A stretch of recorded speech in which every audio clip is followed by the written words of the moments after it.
नंदिनी मदेशिया जी ने देखिए इन्होंने कितना सुंदर अपने हाथ से स्केच किया है मेरी फोटो।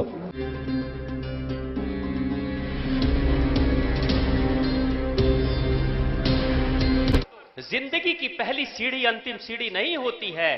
पहली सीढ़ी बहुत छोटी हो सकती है, लेकिन अपनी मेहनत और मशक्कत और पुरुषार्थ से तुम अंतिम सीढ़ी पे पहुंचोगे तो तुम्हें भी गर्व महसूस होगा कि मैंने जीवन में कुछ किया। छोटे से कार्य भी करने के लिए मानसिक रूप से हमें पढ़े लिखे शिक्षित लोगों को सामने आना चाहिए। एक शिक्षक जो कार्य करते हैं, शिक्षक और शिक्षिकाएं, वो एक वैज्ञानिक की तरह शोध करते हैं बच्चों के ऊपर, और जब वो शोध करते हैं तब जाकर उसमें से कुछ चीज निकल कर आती है, आपको बताते हैं, अभिभावकों को बताते हैं, और अगर उनके अनुसार से मार्गदर्शन पर आप चलेंगे तो निश्चित तौर से आपका बच्चा कुछ अच्छा करेगा जीवन में। लेकिन अभी बहुत सारी तरह की विषमताएं सामने आती चली जा रही हैं। आप देखना धीरे धीरे अब विद्यालयों में भी हमारे कोर्ट और कचहरी का भी दखलंदाजी शुरू हो चुका है। मैं कई विद्यालयों में जाता हूं, शिक्षकों से बात करता हूं। अब शिक्षक कहते हैं हमारा जमाना अलग था, बाबूजी लोग बैठे हुए हैं यहां, रिटायर्ड प्रिंसिपल्स बैठे हुए हैं, प्रधानाचार्य बैठे हैं। मैं भी एक छात्र था। कभी एक समय था जब शिक्षक के पास इतना अधिकार होता था कि अगर प्यार से बच्चा माने तो प्यार करने के लिए शिक्षक तैयार होते थे, और जरूरत पड़े मारने की तो मार भी सकते थे, लेकिन माता पिता कंप्लेन करने नहीं आते थे। माता पिता कंप्लेन नहीं करने आते थे। आज के माता पिता जो उठकर आ रहे हैं ना कि मेरे बच्चे के ऊपर आपने हाथ क्यों उठाया, तो गलती तो कर दी उसने, कानून के आधार पर हाथ नहीं उठाएगा वो शिक्षक, लेकिन आगे से वो बच्चा पढ़ाएगा, बच्चा जीवन में कुछ करे ना करे उसको सैलरी मिलते रहेगी। आपका बच्चा आपके जीवन में अंधकार लाएगा, बुढ़ापे में कि प्रकाश लाएगा, ये पूरी तरीके से लक के ऊपर वो शिक्षक छोड़ देगा। अनेक शिक्षक मुझे मिलते हैं और कहते हैं स्वामी जी अब हम लोग सिर्फ सिलेबस पढ़ाते हैं, अब मकसद नहीं है कि बच्चे को पढ़ाना, अब सिलेबस पढ़ाना है। क्योंकि जब दिल से पढ़ाना शुरू कर देते हैं और बच्चा जब बेहतर कुछ नहीं कर पाता है ना तो क्रोध भी आता है, लेकिन ये क्रोध करने का अधिकार हमारे शिक्षकों से छीना जा रहा है। लेकिन वो गढ़ने वाले कुम्हार हैं जो कच्ची मिट्टी को ऊपर से मारते तो हैं, लेकिन एक दूसरा हाथ सहारा देने का होता है ताकि सुडौल बनाया जा सके।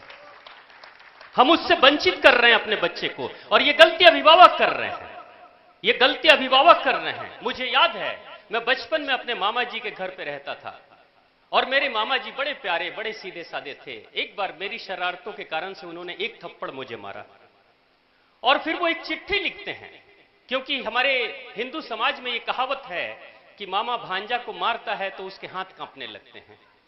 ऐसा ही सुना होगा आप लोगों ने, मामा भांजे को मारता है तो हाथ कांपने लगते हैं। मैं तो एक थप्पड़ खाकर भूल भी गया, लेकिन मेरे मामा जी को यह डर सताने लगा कहीं मेरा हाथ न कांपने लगे, तो वो चिट्ठी लिखते हैं मेरे घर पे। मेरी मां पढ़ती है चिट्ठी को, बाबूजी कहते हैं बताओ जरा तुम्हारे भैया क्या चिट्ठी लिखे हैं।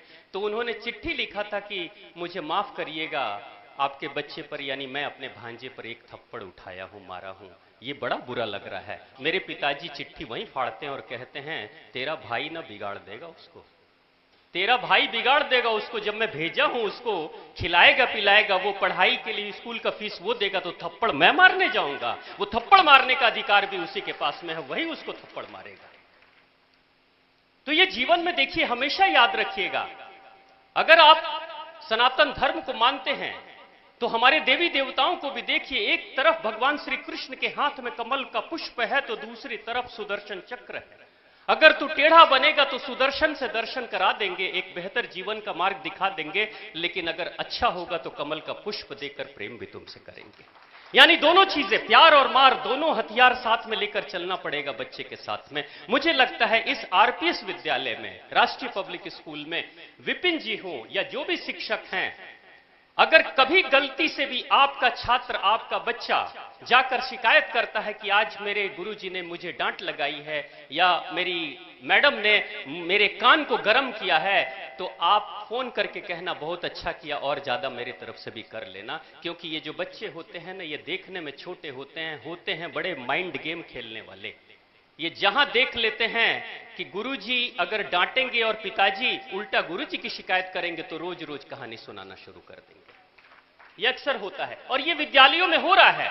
अब हमारे विद्यालय के शिक्षक दिल से नहीं पढ़ा पा रहे हैं, लेकिन यहां पे आज अभिभावकों को बुलाने का और माताओं को बुलाने का मकसद सिर्फ ये है कि आपका बच्चा है, वो कोर्ट कचहरी का बच्चा नहीं है। समाज आपका है, ये देश आपका है, ये परिवार आपका है, बच्चे आपके हैं। आपको बेहतर बनाना है, आपको निर्णय करना है कि मेरे बच्चे को बेहतर बनाने के लिए मुझे और मेरे शिक्षकों के साथ मिलकर मुझे कैसा तालमेल बैठाना है, क्योंकि घर मेरा है और बुढ़ापे के सहारे का लाठी बनने वाला वो बच्चा भी मेरा है। उसको सुडौल और बेहतर बनाने की जरूरत है। इस पे आपको विचार करना चाहिए। और यहां विपिन जी से जब भी मेरी बात होती है, इन्होंने कहा कि मैं सिर्फ सिलेबस पढ़ाना नहीं चाहता। गुंजन बाबू हैं, बहुत अच्छे संगीत के साधक हैं। आपका मकसद यह था कि हम सिलेबस सिर्फ पढ़ाना नहीं चाहते हैं, हम अपने बच्चों के ओवरऑल पर्सनालिटी को डेवलप करना चाहते हैं। याद रखिएगा, जब आप बच्चे को सिलेबस सिर्फ पढ़ाते हैं तो उस समय आप उसके दिमाग का विकास करते हैं, इंफॉर्मेशन, सूचनाएं भर देते हैं। लेकिन जब आप उसके व्यक्तित्व का निर्माण करते हैं तो वो बच्चा जीवन में अगर कभी ठोकर खा जाए, सारी डिग्रियां होने के बावजूद भी जब उसे नौकरी न मिले, काम न मिले, बेरोजगार हो जाए, तो भी अगर विकसित पर्सनालिटी और विकसित व्यक्तित्व उसका रहेगा तो जीवन के किसी भी बड़े से संताप में भी वो कभी भी आत्महत्या करने और डिप्रेशन में जाने के नहीं सोचेगा। आज क्या हो रहा है, पढ़े लिखे हाईली क्वालिफाइड, कहां मजदूरों को आप सुनते हो कि कोई मजदूर जाकर आत्महत्या कर रहा है। लेकिन अनेक अनेक उदाहरण भारत में आ रहे हैं। डॉक्टर्स है, इंजीनियर्स है, बड़े बड़े बिजनेसमैन हैं, अगर जीवन में नौकरी चली जाती है, बिजनेस में लॉस हो जाता है तो आत्महत्या कर लेते हैं, डिप्रेशन में चले जाते हैं, पागल हो जा रहे हैं। ऐसा क्यों हो रहा है? यानी निश्चित तौर से शिक्षा तो बहुत दे दी, लेकिन पर्सनालिटी का विकास नहीं किया। एक छोटा सा प्रसंग मुझे याद आ रहा है मेरी मां का। कहते हैं झूठ नहीं बोलना चाहिए, यह किताबों में पढ़ाया गया था। लेकिन मेरी मां को मैंने एक बार देखा, होली दीपावली के दिन में अक्सर हमारे घरों में माताएं भी बहुत अच्छे अच्छे पकवान बनाती हैं। पुए, पूड़ियां, कचौड़ियां, गुलाब जामुन, रसगुल्ले, दही बड़े, ये सब सारी चीजें बनती हैं। मेरी मां भी बनाया करती थी, हमेशा से मैंने देखा। लेकिन खास दिन होली या दीपावली के दिन मैं देखता था कि सब लोग घर के खाना खा लेते थे, लेकिन लास्ट में जब मेरी मां खाना खाती थी तो वो किचन में खाना खाती थी और मां को मैं देखता था कि वो कढ़ाई में खाना खाती थी, थाली में नहीं खाती थी, कढ़ाई में खाना खाती थी।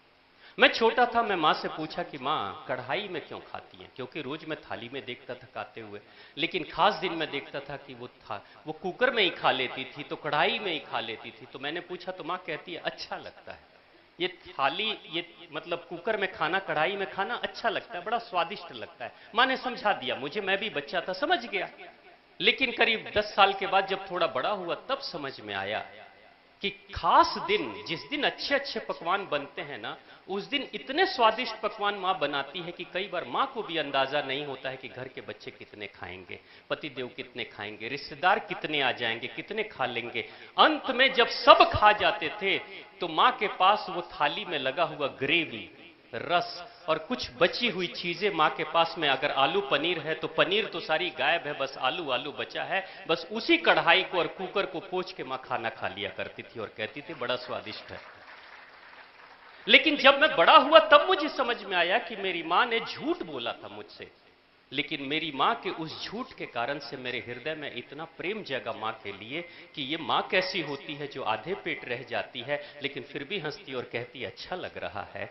उस मां को, मेरी अपनी मां को देखकर, उनके व्यक्तित्व को देखकर जीवन में कभी किसी की भी मां को मैं देखता हूं, किसी भी मां को देखता हूं तो मुझे लगता है मेरी मां की छवि दिखाई दे रही है। मेरी मां झूठ बोली थी, लेकिन झूठ बोलकर उन्होंने दुनिया के सभी माताओं के लिए मेरे हृदय में प्रेम जगा दिया था, सम्मान जगा दिया था। बड़ा कठिन है, इस जीवन में बहुत कठिन है बच्चे को पालना, लेकिन आप माताएं जो बच्चों को पाल रही हैं ये अपने आप में बहुत बड़ा कार्य कर रही हैं। आप जो पिता तुल्य पुरुष हैं, आप बहुत कठिनाई से बच्चों के स्कूल फीस, उनके ड्रेसेस, उनकी व्यवस्था, सारी चीज करने में बहुत मेहनत मशक्कत आपको करनी पड़ती है, फिर भी आप कर रहे हैं।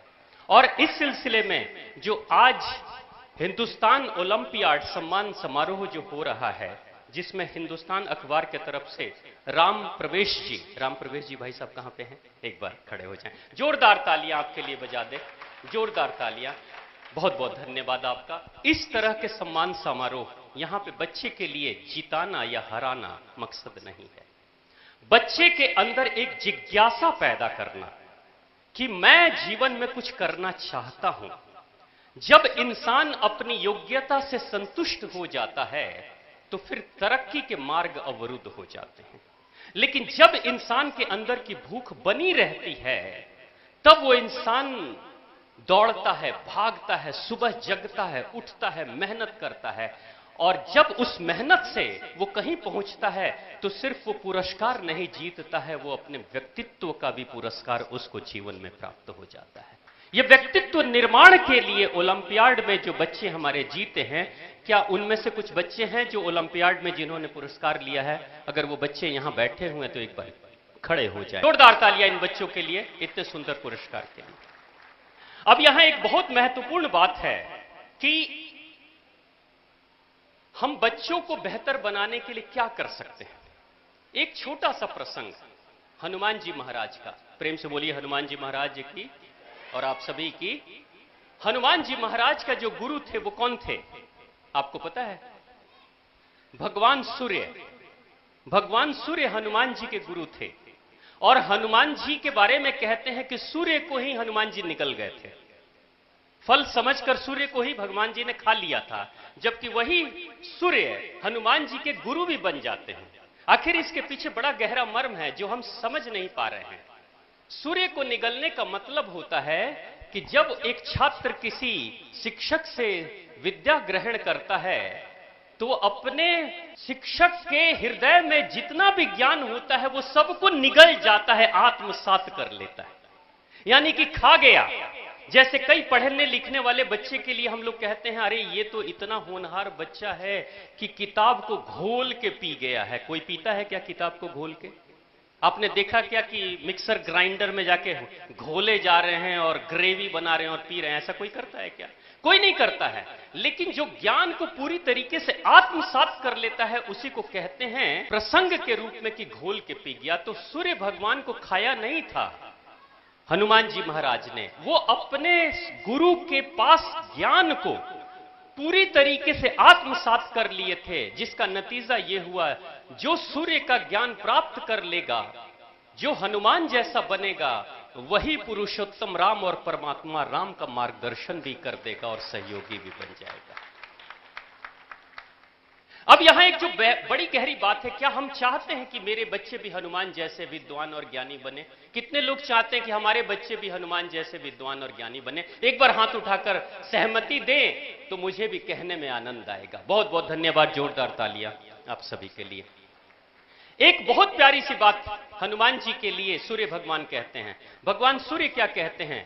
जैसे ही हनुमान जी पहुंचे थे और बोले थे हे गुरुवर मुझे ज्ञान दो, तो भगवान सूर्य कहते हैं कि सुनो हनुमान, मैं तुम्हें ज्ञान दे दूंगा, सारा ज्ञान दे दूंगा। शर्त मेरी एक है, जिस गति से मैं चलता हूं, जिस गति से मैं चलता हूं उसी गति से तुम्हें मेरे साथ चलना पड़ेगा। अगर मैं दौड़ रहा हूं तो तुम्हें भी मेरे साथ दौड़ना पड़ेगा।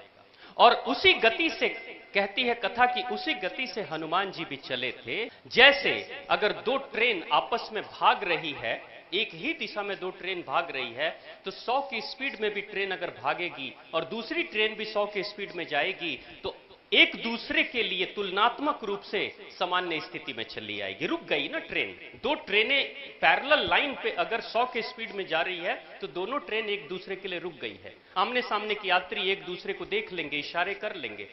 तो यहां पे जो हनुमान जी महाराज को भगवान सूर्य कहते हैं कि मेरी गति से गति मिला ले, सारा ज्ञान मैं तुम्हें दे दूंगा। यहां कहने का अर्थ क्या है? गति से गति मिलाने का मतलब यह होता है कि जो प्रकृति हमारी है, प्रकृति के इस ब्रह्मांड के जो ईश्वर हैं वो सूर्य देव हैं। इस पूरे प्रकृति को जीवन दान देने वाले सूर्य देव हैं। सूर्य के साथ गति मिला लो। हम सभी हनुमान हैं, हम सभी हनुमान हैं। हम अपनी प्रकृति के साथ, यानी सूर्य उगे तो आप जग जाइए और सूर्य डूबे तो आप विश्राम में चले जाइए। आज देखिए आज की प्रकृति में क्या हो रहा है। जब सूर्य उग रहे हैं तो उस समय हम सोए रहते हैं और अपने बच्चों को भी सुलाए रखते हैं, और जब सूर्य भगवान अस्त हो गए तो रात के 12 बजे, 1 बजे, 2 बजे तक हम लोग सीरियल्स देखते हैं, तो मोबाइल देखते हैं, रील्स देखते हैं। यानी प्रकृति से हम जितने ही दूर होते चले जा रहे हैं, उतना ही हम अपने आप को, अपने तन को, मन को और व्यक्तित्व को कमजोर करते चले जा रहे हैं। आज डिप्रेशन का शिकार कौन हो रहा है? आज डिप्रेशन का शिकार वही हो रहा है जो प्रकृति से दूर जा रहा है। इस धरती पर, इस दुनिया में आप मनुष्य के अलावा किसी को नहीं देखा होगा अपने आत्महत्या करते हुए। क्या कभी आपने देखा बंदर को आत्महत्या करते हुए? जबकि कहते हैं कि बंदर हमारे आदि मानव थे और हमारे पूर्वज बंदर जैसे थे और हम यहां आए हुए हैं, ये डार्विन के सिद्धांत के अनुसार से बोलते हैं। लेकिन बंदर कभी आत्महत्या नहीं करते, गाय कभी आत्महत्या नहीं करती, भैंस कभी आत्महत्या नहीं, कोई चिड़िया आत्महत्या। हम क्यों कर रहे हैं? क्योंकि हम प्रकृति से दूर चले जा रहे हैं। अगर कोई घर की मां चाहती है कि मेरा बच्चा हनुमान जैसा ज्ञानी बने, तो आपको सूर्य के उगने से पहले उठना पड़ेगा। पिता अगर चाहते हैं ऐसा करना, तो प्रकृति के साथ तालमेल चलाइए। प्रकृति जब सूर्य चल रहे हैं तो आप भी उसके साथ चलिए। प्रकृति से जितने समीप जाएंगे, उतना ही आपके जीवन में आपका कल्याण और बच्चे का भी कल्याण होगा। आप एक बात हमेशा याद रखिएगा, आप जिस देश में रहते हैं, यहां की जो संस्कृति है, ये दुनिया में बिरली संस्कृति है। ऐसी संस्कृति दुनिया में कहीं नहीं मिली, आज तक नहीं मिली। और इसका जीता जागता उदाहरण अमेरिका का प्रेसिडेंट विल क्लिंटन जब भारत आया था, तो उसने जब भारत का अध्ययन किया, तो उसका स्टेटमेंट है, ये विल क्लिंटन एक विदेशी राष्ट्रपति का स्टेटमेंट है कि I have travelled across the world, पूरी दुनिया का मैंने यात्रा किया है, but I have never seen any civilisation like India. ऐसा कोई भी सभ्यता मैंने नहीं देखी है जो भारत जैसी है। The moment when I studied Indian civilisations, religious books like Gita and Mahabharata, I observed this is the best civilisation of the world. ऐसा वो कहता है कि मैंने जब भारत के महान ग्रंथों का अध्ययन किया, राम जी के ग्रंथ का, कृष्ण भगवान के ग्रंथ का जब मैंने अध्ययन किया, तो दुनिया में इससे महान ग्रंथ मुझे कहीं भी नहीं दिखाई दिए। और वो आगे ये भी कहता है कि इस पूरे दुनिया को India has power to guide the whole world. जो ये बात कहते हैं ना, भारत विश्व गुरु था, ये आज भी भारत के पास इतनी क्षमता है कि वो विश्व का गुरु बनकर मार्गदर्शन कर सकता है। इतनी क्षमता और पात्रता हमारे साथ है। हमें क्या जरूरत है? हमें ये बंद करना पड़ेगा कि हम अमेरिकन्स की कॉपी करें। हम बेहतर ये होगा कि हम अपने ऋषि मुनियों का, अपने ज्ञानी जनों का, अपने ग्रंथों का कॉपी करें, अपने पुराने पूर्वजों के संस्कार का कॉपी करें। निश्चित तौर से हम महान बन जाएंगे और दुनिया में हम जब भी जरूरत पड़ेगी दुनिया को मार्ग प्रशस्त करने की, तो कोई भारतीय उठकर आएगा और दुनिया का मार्ग प्रशस्त करेगा। चाहे वो विवेकानंद हो, चाहे वो सुभाष चंद्र बोस जैसे महान लोग हों, चाहे अंबेडकर जैसे महान शिक्षाविद हों, जिन्होंने मार्ग दिखाया कि नीचे के स्तर पे जो इंसान था, जिसके लिए समाज के लोग कहते थे कि घड़ा छूने का अधिकार जिसके पास नहीं था, उसने अपनी पात्रता इतनी विकसित की कि भारत के सबसे महान ग्रंथ संविधान को अपने कर कमलों से उसने लिखने का अधिकार अर्जित किया। यानी याद रखना, हमारे समाज के लोग, बहुत सारे लोग ऐसा कहते हैं हमें इज्जत नहीं मिलती है, सम्मान नहीं मिलती है। याद रखना, सम्मान कभी भीख में नहीं मिलती है, सम्मान कमाना पड़ता है। जो योग्य होते हैं, सम्मान कमाने लायक होते हैं, उसके सामने नतमस्तक ये समाज हो जाता है। अंबेडकर ने ये दिखाया। तो इस तरह की जो चीजें हैं, हम सभी के लिए बहुत ज्यादा जरूरी है। आज के उपस्थित हमारे खास मेहमान का ढेर सारा स्वागत। मैं चाहता हूं कि आपके लिए जोरदार तालियां बजा दें। मुझे लग रहा है पहले आपसे भेंट नहीं हुई है, लेकिन आप शायद हिंदुस्तान के ब्यूरो चीफ हैं। बहुत बहुत धन्यवाद, बहुत बहुत धन्यवाद आपके आने का, और बहुत बहुत धन्यवाद आपने हिंदुस्तान ओलंपियाड सम्मान जैसे इतने सुंदर आयोजन को किया है। निश्चित तौर से ये बच्चे, ये छोटे छोटे बच्चे जो आपसे जीतेंगे, पुरस्कार पाएंगे, इनकी हौसला अफजाई होगी और जीवन में ज्यादा बेहतर कार्य कर पाएंगे। एक महत्वपूर्ण बात मैं चाहता हूं सभी अभिभावकों के लिए, आप क्या कर सकते हो? आप किताबों को तो पढ़ाते हैं हमारे शिक्षक विद्यालय में, लेकिन आप अपने व्यक्तित्व से भी बच्चों को कुछ पढ़ा सकते हो। आप वो काम जो बच्चे से नहीं चाहते हो, कभी खुद भी मत करो। मैं अनेक अभिभावकों को सुनता हूं, कई बार वो बोलते हैं दुखी होकर, स्वामी जी मेरा बेटा शराब पीने लगा है, मेरा बेटा सिगरेट पीने लगा है, मेरा बेटा नशा करने लगा है। मैं पूछता था उनसे, जब मिलते हैं तो अभी भी पूछता हूं, क्या आप कभी शराब पीते थे, आप कभी सिगरेट पीते थे? वो कहते थे नहीं, हम पीते थे, बाहर पी लेते थे, घर में नहीं पीते थे, बच्चे को नहीं पता चला कि हम भी पीते हैं। तो पता है, अगर ऐसे कोई अभिभावक सोचते हैं कि मैं बाहर जाकर शराब सिगरेट पी लेता हूं और बच्चे को घर में पता नहीं है, तो बच्चा नहीं करेगा, ये गलतफहमी मत पालिएगा आप लोग। ऐसे गलतफहमी बहुत सारे अभिभावक हमारे समाज में पाल लेते हैं। हम गलत नु करतानी, तोरा गलत नहीं के करे के, हाँ हम जन सही कहतानी उहे करा, तू गलती तारा नहीं के करे के। ऐसे गलतफहमियां मत पालिएगा। अगर कोई माता और पिता, ये माताओं के लिए भी मैं कह रहा हूं, अगर कोई माँ बहुत झगड़ालू है, आप सब नहीं, आप अच्छी माताएं, मैं आप लोग की बात नहीं कर रहा हूं, मैं किसी और गांव की बात कर रहा हूं, लेकिन अगर कोई माँ बहुत झगड़ालू है, अगर कोई पिता नशा करते हैं, और अगर इन दोनों की शादी हो गई और उनके शरीर से अगर संतान की उत्पत्ति होती है, तो आप गलती से भी ये भ्रम मत पालना कि वो बच्चा अच्छा हो जाएगा। ये जो शराब और सिगरेट पीने की जो पिता की आदत है ना, उनके डीएनए में, वो डीएनए में शराब और सिगरेट की लत चली गई है, जो जिससे बच्चे के शरीर का निर्माण हुआ है। और मां अगर बहुत झगड़ालू है, तो लड़की पैदा होगी तो लड़की के मन में, उसके डीएनए में झगड़ालूपन का संस्कार चला जाएगा। और यह संस्कार उभरता कब है? यह संस्कार 14 साल 15 साल के बाद उभरता है। जब मूलाधार जगता है तो संस्कार उभर जाता है। एक बच्चा, जो पिता, ज्यादातर पिता मेरे पास आते हैं और कहते हैं कि मेरा 16 साल 17 साल 18 साल का बच्चा शराब पीने लगा है। क्यों? वो 14-15 साल तक, जब तक मूलाधार पूर्ण रूप से जागृत नहीं होगा, तब तक वो संस्कार उभर कर नहीं आएगा। लेकिन जैसे ही वो संस्कार उभर कर आएगा, वैसे ही वो बच्चे, उसके अंदर से सिगरेट पीने की, दारू पीने की आदत लग जाएगी। इसलिए गलती से भी ये मत सोचना कि पहले कभी पीता था, छिपा कर पीता था, तो मेरे बच्चे का संस्कार बेहतर हो जाएगा। ऐसा कभी नहीं होगा, क्योंकि इस समाज में प्रकृति के कुछ नियम होते हैं। एक खास तरह की साग होती है, साग, आप लोग साग खाते हैं ना, पालक का साग, बथुए का साग। बथुए का साग आप में से कितने लोगों ने खाया है? यहां पे हाथ उठाइए। बथुए का साग लगभग सबने खाया है। आपको पता है बथुए के साग का एक खास गुण होता है, जब भी सीजन में बथुआ का साग मिले तो जरूर खा लीजिए, खेत में ना मिले तो खरीद के खाइए, जब तक मिले तब तक खाइए, क्योंकि उसमें खास तरह का तेल होता है। उस साग के सेवन से वो तेल शरीर में जाता है, और जिसके शरीर में बथुए के साग का तेल चला जाता है, उसको जीवन में कभी भी कुष्ठ रोग नहीं हो सकता, कोढ़ की बीमारी नहीं हो सकती। ये कितना ही शानदार वैज्ञानिक पौधा है वो। लेकिन एक बात बताइए, बथुए की साग को लगाया है किसने? हाथ उठाइए। लगाया है किसने? खाया है सबने, लगाया है किसने? आपने लगाया है? लगाया है बथुए का साग, लगाया है? कहां लगा? लगाए कि खेत में उगा? लगाए नहीं, उगा। किसने डाला बीज? किसी को नहीं पता। वो बीज है, बथुए के साग का बीज आपके खेत में है, लेकिन वो निकलेगा कब?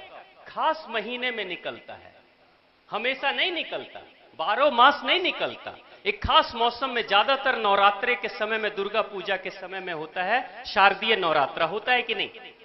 लेकिन सालों भर बीज है, मगर समय आने पर, अनुकूल समय और सीजन आने पे बथुए का साग निकल जाता है। वैसे ही आप अपने बच्चों के अंदर संस्कार डालते हैं। जब बीज चला गया एक बार ना, तो सही समय जब 16, 17, 18 साल का आएगा, बथुए की साग की तरह बिन बुलाए मेहमान की तरह उग जाएगा। इसलिए अगर आप चाहते हैं आपका बच्चा अच्छा हो, तो आपको सुधरना पड़ेगा। अगर आप चाहती हैं आपकी बेटियां अच्छी हो, तो आपको सुधरना पड़ेगा, तभी आपके बच्चे अच्छे होंगे। और गलती से यह भी मत सोच लीजिएगा कि सिगरेट शराब पी लेने से क्या बिगड़ जाएगा। पंजाब के लोगों ने भी ऐसा सोचा था कि सिगरेट और शराब पी लेने से क्या होगा। अभी मेरी पंजाब की यात्रा थी, तो पंजाब में मैं कुछ बड़े अधिकारी, आईएएस अधिकारियों से मैंने बात की, तो आईएएस अधिकारी कहते हैं, स्वामी जी यहां शराब पीना आम बात मानी जाती है, शराब पीने को बुराई नहीं मानी जाती, शराब पीना तो आम बात है। मैंने कहा शुरुआत तो आम बात या छोटी चीज से शुरू हुई। बाप ने पिया शराब तो बेटे ने पीना शुरू कर दिया ड्रग्स, वो नसों में इंजेक्शन लेना शुरू कर दिया। आज पंजाब की हालत ऐसी है कि पंजाब में जो नौजवान लड़के हैं, बाप के पास सैकड़ों एकड़ जमीन है, करोड़पति बाप है, लेकिन बेटे ने जब ड्रग्स लेना शुरू कर दिया तो कई जगहों पे ऐसा भी आया है कि जवान बेटे ने अपने भाई की हत्या कर दी, अपने बाप की हत्या कर दी और ड्रग्स को लेने के लिए पूरा का पूरा जमीन उसने बेच दिया। ऐसा भी हो रहा है। इसलिए ये भ्रम मत पालिएगा कि भाई मैं तो छोटी सी गलती कर रहा हूं। नहीं, आप जितनी करेंगे गलती, उससे ज्यादा बड़ी गलती आपका बेटा करेगा, क्योंकि हमेशा बाप से बढ़ चढ़कर बेटा आगे निकलता है। और आगे की जो यात्रा है वो बड़ी ही खतरनाक यात्रा है। बात सिर्फ शराब पर, दारू पर, सिगरेट पर और ड्रग्स पर नहीं रुकती। पूरे दुनिया भर में जितनी भी आतंकवादी संस्थाएं हैं, इनके पास फंडिंग कहां से आती है? कौन देश उनको फंडिंग देता है? इन सभी को वही लोग फंडिंग करते हैं जो ड्रग्स को खरीदते हैं। चरस, गांजा, अफीम, हेरोइन, इन तरह की चीजों का जो सेवन लोग करते हैं, वो सारे के सारे लोग फंड करते हैं आतंकवादी संस्थाओं को। और हमारे ही नशीले पदार्थों के सेवन से जो पैसे उनके पास आते हैं, उसी पैसे से आतंकवादी गतिविधियां होती हैं और उन्हीं गतिविधियों से मासूम लोग मारे जाते हैं, मासूम माता और पिता मारे जाते हैं। इसलिए अगर आप चाहते हैं बेहतर समाज बनाएं, तो आपको सबसे छोटे स्तर पर सुधार करने की जरूरत होगी, क्योंकि जब बात बहुत निकल जाएगी आपके हाथ से तो उसको आप कंट्रोल नहीं कर पाओगे। जब तक सांप बिल के अंदर होता है तब तक बिल का मुंह बंद करके आप सांप के ऊपर कंट्रोल लगा सकते हो, लेकिन अगर कोई नाग और गेहुअन बिल से बाहर निकल जाए तो आपके कंट्रोल के वश की बाहर की बात हो जाती है। इसलिए बुराइयां हम सब के अंदर है, बुराइयां सब में है, लेकिन उन बुराइयों को मिटाने के लिए हम क्या कर रहे हैं? विद्यालय अपने आप में प्रयोगशाला है। यहां चिंतन मनन होना चाहिए, यहां शोध के कार्य चलने चाहिए। आज प्रयोग के रूप में आप देखो, आप विपिन जी ने आज आपको दिखाया है, खास तौर से अमित जी जिन्होंने योग प्राणायाम के इतने सुंदर सत्र दिखाए थे। इन बच्चों के लिए जोरदार तालियां। कैसा लगा इनका कार्यक्रम आज का? बहुत सुंदर लगा। ये बच्चे देखो, बैठ जाओ बेटा। ये बच्चे जो है बहुत तरास के महीनों महीनों तक इन्होंने अभ्यास करके तब जाकर अपने शरीर को इतना लचीला बनाया है। इस जगह पर ये कोई सिर्फ सांस्कृतिक कार्यक्रम नहीं है, यहां पे लाने का मकसद यही था इन बच्चों को कि जब कभी भी किसी अच्छे बच्चे का आदर्श प्रस्तुत हम करते हैं तो दूसरे बच्चों के अंदर कॉपी करने की जिज्ञासा जग जाती है। इसलिए इन बच्चों को लाया गया है। और विपिन जी भाई साहब ये भी योजना बना रहे हैं, यहाँ के प्रबंधक ये भी योजना बना रहे हैं कि आने वाले समय में हम अपने विद्यालय में छात्रों को इन तरह से निपुण योग प्राणायाम के एक्सपर्ट बनाने के लिए भी बच्चों को तैयार करें, क्योंकि आने वाले समय में हम सिर्फ इस बात पर निर्भर नहीं करेंगे कि हमारे बच्चे सिर्फ डॉक्टर बनेंगे, इंजीनियर बनेंगे, तो पुलिस अधिकारी बनेंगे, तो पत्रकार बनेंगे, तभी उनको नौकरी मिलेगी। इस पर हम निर्भर नहीं करेंगे। हम अपने बच्चे के पूर्ण विकास के लिए जो भी संभावनाएं हैं, चाहे वो संगीत में हो, चाहे वो स्पोर्ट्स में हो, चाहे वो पहलवानी में हो, चाहे वो विद्या में हो, चाहे वो राजनीति में, कूटनीति में हो, चाहे जो भी संसाधन हैं, वो सारे चीजों में, सारे क्षेत्रों में हम दोबारा से कार्य करेंगे, ताकि जब बच्चों के पास डिग्री हासिल हो जाए, पढ़ाई पूरी हो जाए, तो बच्चे को इस बात की चिंता नहीं करनी पड़ेगी कि पढ़ लिख तो गया हूं, नौकरी कहां से मिलेगी। आज भारत की स्थिति क्या है? पढ़े लिखे लोग नौकरी से वंचित हैं, उनको नौकरी नहीं मिल रही है। तो भाई सबसे बड़ा प्रश्न है कि इतने वर्ष तक 10 साल, 15 साल, 20 साल आपने पढ़ाई की और 2 वक्त की रोटी का इंतजाम आप नहीं कर पा रहे और सरकार के भरोसे बैठे हो नौकरी के लिए। इसका मतलब लानत है आप पे। आपसे तो बेहतर एक मजदूर है जो कुछ नहीं पढ़ा लेकिन रोज अपने परिवार को चलाने के लिए रोजी रोटी की व्यवस्था कर पा रहा है।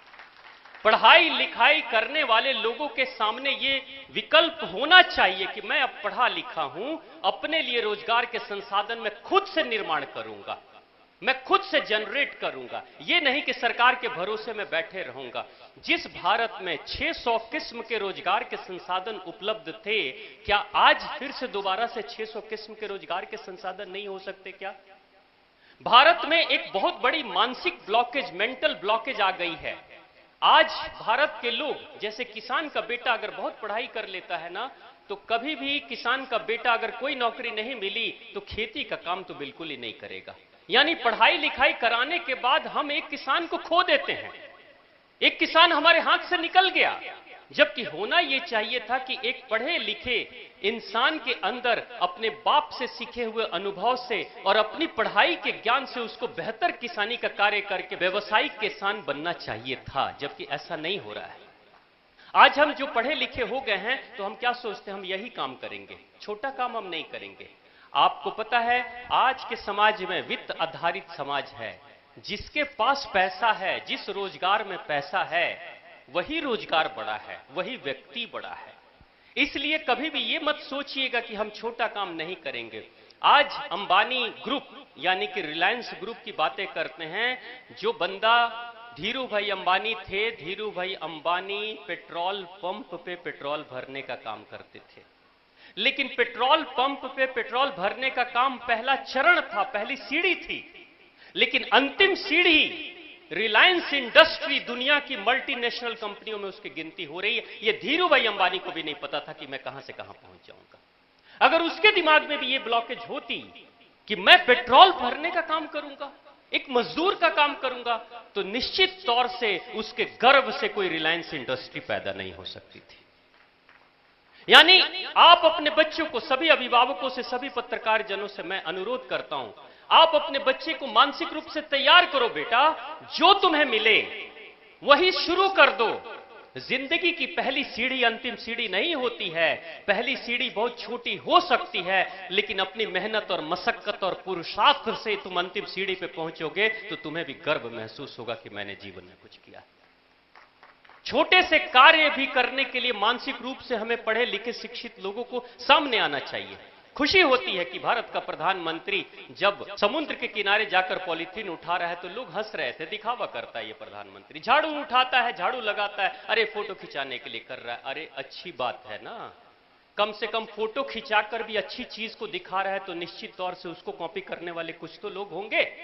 बड़े लोग मैं देखता हूं, अच्छे अच्छे लोग ये बार बार कहते हैं दिखावा नहीं करना, अच्छी चीजों का दिखावा नहीं करना चाहिए। आपको पता है बुराइयां समाज में क्यों बढ़ती हैं? क्योंकि बुरे लोग बुराइयों का खूब सारा दिखावा करते हैं, दूसरे लोग उसके दिखावे में आकर खुश होते हैं। एक गुंडा बदमाश अगर लड़का हो जाता है तो समाज के दूसरे लड़के भी सोचते हैं इसके जैसा हम भी गुंडा बनेंगे, बदमाश बनेंगे, डॉन बनेंगे, और धीरे धीरे गुंडे बनने लगते हैं, बदमाश बनने लगते हैं। लेकिन अच्छे लोग अपनी अच्छाइयों को छिपाते हैं, दिखावा नहीं करेंगे। अरे अच्छाइयां आप नहीं दिखाओगे ना तो बुराई वाले बुराई दिखा दिखा के पूरे समाज को बुरा बना देंगे। इसलिए जरूरत है इस तरह के दिखावे भी करने की। आप ऐसे अगर पुरस्कार दे रहे हैं, इस तरीके से चीजें कर रहे हैं, ऐसे बहुत सारे प्रयोग करिए, जितने हो सके प्रयोग करिए, चिंतन मनन करिए।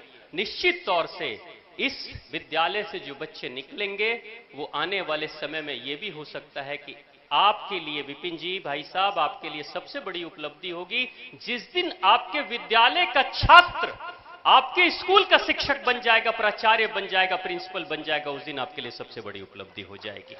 जो चाणक्य की नीति थी, चाणक्य कहते थे कि मैं अपने ही छात्र को अपने ही विद्यालय के कुलपति बना दूंगा, उसको प्रोफेसर्स बना दूंगा, उसको लेक्चरर और टीचर्स बना दूंगा, तो वो उसकी सबसे बड़ी उपलब्धि हुआ करती थी। एक छोटी सी बात अंत में मैं कहना चाहता हूं। एक प्रयोग, एक साधना जिसके ऊपर मैं कार्य कर रहा हूं, पिछले 20 वर्षों से मैं कार्य कर रहा हूं, मैं चाहता हूं आप करें, क्योंकि पढ़ाई लिखाई तो दिमाग के विकास के लिए है, लेकिन अगर शरीर का विकास नहीं होगा तो सारी पढ़ाई धरी की धरी रह जाएगी और बहुत हाईली क्वालिफाइड बच्चे भी आत्महत्या के लिए प्रेरित हो सकते हैं। जिंदगी में कभी भी पिटाई लगेगी, ठोकर लगेगी, गिरेंगे तो आत्महत्या के लिए प्रेरित या हो सकते हैं। आप अपने शरीर की मजबूती के लिए क्या कर रहे हैं, सबसे ज्यादा जरूरी है। आज के समय में हमारे समाज में गरीबी के दो सबसे बड़े कारण हैं। पहला, बीमारी। किसी के घर में एक व्यक्ति बीमार हो जाए, धीरे धीरे लक्ष्मी जी घर की निकल जाती है। और दूसरी चीज, घर की लड़ाइयां। जिस घर के समाज के लोग आपस में लड़ते हैं, जिनके मन में अशांति होती है, वो निश्चित तौर से सारे के सारे पैसे केस मुकदमे में ले जाकर दे देते हैं। और हालत ऐसी है कि दो लोग लड़ते हैं, लड़ते लड़ते मर जाते हैं, लेकिन केस मुकदमे का फैसला नहीं आ पाता है। ऐसा आपने कई बार देखा होगा। लेकिन आपके घर की दौलत पूरी चली जाती है। यानी तन की शांति और मन की शांति ये बहुत ज्यादा जरूरी है। एक से तन की शांति से बीमारी खत्म होगी, मन की शांति से लड़ाइयां खत्म होंगी। इसके लिए एक छोटा सा प्रयोग मैं कराता हूं, आप में से बहुत सारे भाई बहन जानते भी होंगे, फिर से मैं चाहता हूं रिपीट कर दूं। जिनकी उम्र यहां पे, जो भी बड़े अभिभावक हैं, इस प्रयोग को करके देखिएगा। हमारे बीच में कैलाश जी भाई साहब हैं, हमारे बीच में अमृता बहन हैं, तो मैं चाहूंगा कि 2 मिनट आप भी अपने अनुभव को बताएंगे। एक छोटा सा प्रयोग है, आप लोग करके देखिएगा। बहुत तेजी से डायबिटीज, जोड़ों का दर्द, कमर का दर्द, लिकोरिया, बवासीर की समस्या, हार्ट अटैक, माइग्रेन, घुटने का दर्द बहुत तेजी से बढ़ रहा है, गैस की समस्या, एसिडिटी की समस्या के लिए लाखों रुपए लोग खर्च कर रहे हैं। ये सारी चीजें फ्री में आपकी ठीक हो सकती है। उसके लिए करना क्या होता है कि सुबह के वक्त में जब आप सोकर उठते हैं तो एक छोटा सा प्रयोग करिएगा। आप में से जितने लोगों की उम्र 15 साल से ऊपर की हो गई है, एक बार हाथ उठा दीजिए। 15 साल से ऊपर वाले, फिर मैं बाद में छोटे वाले उम्र की बता दूंगा। 15 साल से ऊपर, बहुत बढ़िया, जोरदार तालियां अपने लिए। आपको छोटा प्रयोग करना है। सुबह उठते ही अगर हो सके गर्म पानी कर सकते हैं, भाई और बहनें दोनों के लिए मैं बता रहा हूं। गर्म पानी कर सकते हो तो अच्छी बात है, गर्मी का दिन है, नॉर्मल टेम्परेचर का भी पी सकते हैं, लेकिन फ्रिज का पानी कभी मत पीना। सुबह उठते ही आपको पानी पीना है। शौचालय जाने से पहले मुंह में जो लार है वो पेट में जाना चाहिए, कुल्ला करके बाहर नहीं फेंकना है, पेट के अंदर जाना चाहिए। वो अल्कलाइन वाटर है। और आप बैठकर अगर 10 मिनट में 1.25 लीटर पानी पी लेंगे, 1.25 लीटर मुश्किल है, लेकिन धीरे धीरे मात्रा बढ़ाइएगा। टारगेट है 1.25 लीटर। कल आप 1 गिलास, 1.5 गिलास, 2 गिलास करके, 1.25 लीटर का मतलब होता है 5 पाव पानी, यानी 5 पाव पानी अगर आपने शौचालय जाने से धीरे धीरे बढ़ाकर 10 दिन के अंदर 5 पाव पे चले आएंगे। चीनी की बीमारी मैंने देखा है 10 साल पुरानी है, ठीक हो जाएगी, मैं गारंटी के साथ कह सकता हूं अगर आपने किया तो। जोड़ों का दर्द है, कमर का दर्द है, लिकोरिया की समस्या है, खून की कमी है, होमोग्लोबिन की कमी है, आपके जीवन में थकान है, निराशा है, खुशी नहीं है, चेहरे पे रौनक आ जाएगी, चेहरे पे चमक आ जाएगी, ये कार्य आप करने लगेंगे।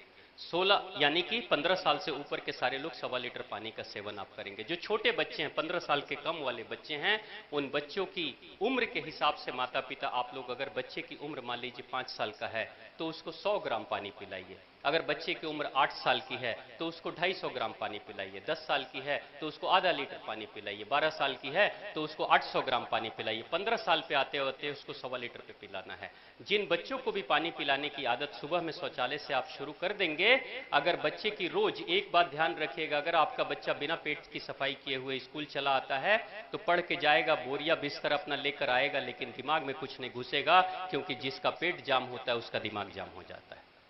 ये याद रखिएगा। इसलिए पेट की सफाई करके बच्चे को भेजिए। ये प्रयोग अगर आपने करना शुरू कर दिया तो निश्चित तौर से सबसे पहली बात होगी कि आपका मन शांत हो जाएगा, आपके जीवन की बीमारियां, शरीर की बीमारियां खत्म हो जाएंगी, और आपके हृदय में इतनी उत्साह, इतनी खुशी आएगी कि आप किसी भी तरह की निराशा से बहुत आसानी से बाहर निकल जाएंगे और आप हमेशा ही प्रसन्न रहेंगे। और जो प्रसन्न इंसान होता है वो चाहता है कि पूरी दुनिया, सारे समाज के लोग प्रसन्न हो जाएं। इसलिए आप अगर चाहते हैं कि विजेता बने तो स्वयं भी बने और दूसरे को भी बनाएं। अगर चाहते हैं कि समाज प्रसन्न हो तो आप भी प्रसन्न हो और दूसरे को भी प्रसन्न करें, क्योंकि दुखी समाज ही अपराध करता है, दुखी समाज ही गलत कार्य करता है। अगर हम बेहतर समाज चाहते हैं तो स्वयं को पहले बेहतर बनाने की जरूरत है। और गलती से भी कभी ये मत सोच लीजिएगा कि मेरी पढ़ाई पूरी हो गई तो मैं विद्यार्थी नहीं हूं। हर व्यक्ति, मैं भी, आप भी, सभी विद्यार्थी हैं। अंतिम सांस तक, जब तक अंतिम सांस चलेगी तब तक जीवन में हम सीखते रहेंगे। तो प्रेम से बोलिए मां आद्य शक्ति, मां भवानी की। और आप सभी की बहुत बहुत धन्यवाद। आपने बहुत प्रेम से मुझे सुना, इसके लिए बहुत बहुत धन्यवाद।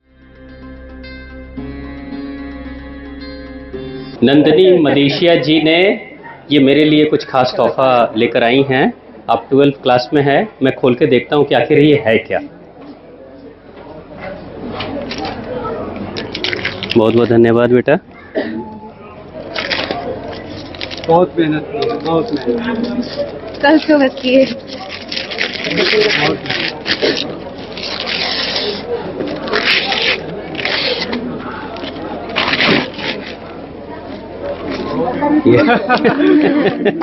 लो पकड़ो बेटा, पकड़ो। देखिए इन्होंने कितना सुंदर अपने हाथ से स्केच किया है मेरी फोटो। कितना समय लगा बेटा? 2-3 घंटे लगे। 2-3 घंटे में इन्होंने बना दिया। बहुत बढ़िया, बहुत बहुत धन्यवाद। आप सदा ही ऐसे ही आगे बढ़ो, खूब अच्छे से करो। बहुत बढ़िया, बहुत बहुत धन्यवाद आपका। आशीर्वाद रहे आपका। खुश रहिए, खुश रहिए, कल्याण हो, खुश रहिए। आज बेटा चलो।